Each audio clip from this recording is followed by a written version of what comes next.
Selamat siang, kami dari Partor, Parang Toraja, yang diberi kesempatan untuk ikut serta dalam pameran UKM di Karnaval 2022.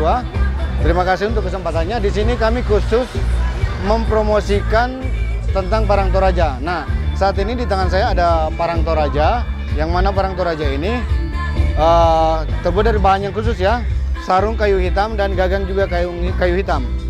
Nah, untuk pemesanan kita mengikuti keperluan daripada para pelanggan seperti ini. Jadi detail khas ukiran Toraja kita sertakan di dalam, dan juga kita sertakan nama pemesannya, kayak itu.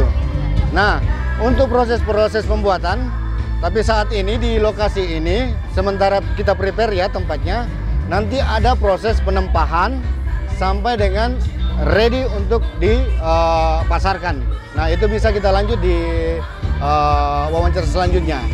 Ya, mungkin sekian saja dulu, tapi ini ada beberapa contoh yang kita bawa saat ini.